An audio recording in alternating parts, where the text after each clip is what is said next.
Hey friends, Kathy Callahan from livewellworksmart.biz here to chat with you about when you want something more for someone than they want for themselves. Now, let me preface this video by saying I am newer into my YouTube channel, like, I don't know, 3 days in. And I get that I probably should dress it up a bit, and I get that I need some cohesiveness and a brand and all the things. But for now, my angle is just be real. When something's on my mind or on my heart, jump on here, hit the record button, and roll. So that's where I'm at. And I got my glow-in-the-dark sports bra on, and the kids are at preschool, so I have a second. Yesterday night, we had a team training call from the top leaders who are in Maui right now. And they talked about setting our beliefs higher and our goals higher and expecting more for ourselves than we have been. And not just setting the goal to earn the Bahamas trip this year, or not just setting the goal to earn the car or to earn the paycheck, but to go all the way to the top.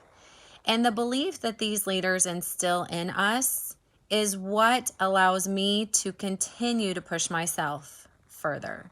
And I did a video yesterday or the day before talking about, I hope and pray that you have someone who's doing that with you, who's expecting more of you, who's believing in you in a way that no one else has before. So after this call last night, don't you think for 10 seconds that today I'm not sitting here messaging some of the fear people on my list? Do you have those people on your list that are scary to message? But if they really would take a look at what you're offering, they're the ones who are going to go to the top, because they are those people who work hard, who deserve more, and they're scary to me because sometimes I feel like not as good as them, like they're better than me.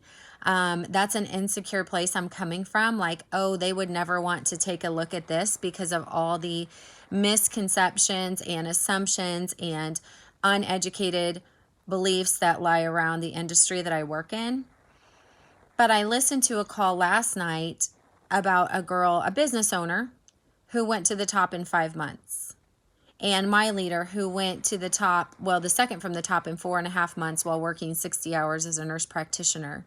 And to another leader saying, I'm at the top with multiple people at the top, not because I'm anything different or better, but because I was consistent, because I kept pouring into myself, because I kept doing self-development. And I'm like, I can do these things too. And so then I sit here and I'm like messaging some people. And I think sometimes it's like being like a parent. We see what our kids cannot yet see. And it's hard. I have a teenager right now. And I remember some of the things my mom would say, and I didn't give it due credit like I do now because I can see more of what she saw. So sometimes it's about having that fine balance of showing the vision, painting the picture, painting the vision for your team, realizing what's possible, but at the same time, not pushing them away. So it's a fine, delicate balance because I'm going to the top this year and I don't want to go alone. And I've got some key people on my list that I want to go with me. And they've given me indications that yes, they're interested and they're open, but then the action steps aren't behind that. And trying to figure out why is the delicate balance, because life is busy and people have limited time. So time is a priority statement, right? Where are you going to use those hours? What is the most important? So I'm sitting here today. I messaged a friend. It would be so fantastic if one day she looked back and was like, do you remember when I was that person that you just really wanted more for me than I wanted for myself, but I'm so glad I caught the vision. Or maybe she wants it for herself too and she's trying to figure it out. But there's a couple people like that haven't told me no, that have said if I could only make the time, that see the value in this industry and in building extra income and want out of their current situations. There's another girl on my team that says it all the time. I'm not sure why it's taking me longer, but my journey is slow. And that's okay, guys, because for 5 years, I walked away from this business because it wasn't the time for me to build it anymore. And when I chose to come back, I came back when I was going to do it differently through social media and the internet.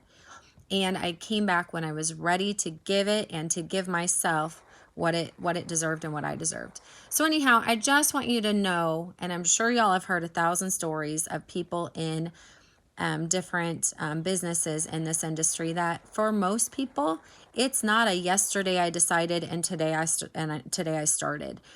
A lot of people, it takes time, and their journey is their journey, but don't give up. Don't be pushy. Don't be gross. Don't be disgusting. Don't be a turnoff. Be real. Listen to people. Ask questions more than you tell them what they need. Ask them what they need. See where they're at. Continue to ask permission to stay in contact and to follow up. And if they're supposed to be in your business, they will be in your business. And if they're not, they won't. But if you don't stay consistent and if you don't stay connected with them, you may not have that opportunity. So that's the delicate balance. So I don't know if anybody can relate to that. If you can, tell me your story. I would love to hear it. Have a great day. If you want to subscribe to all the things, we talk about all the things about living well and working smart. I'll talk with y'all soon. Have a great day. Bye.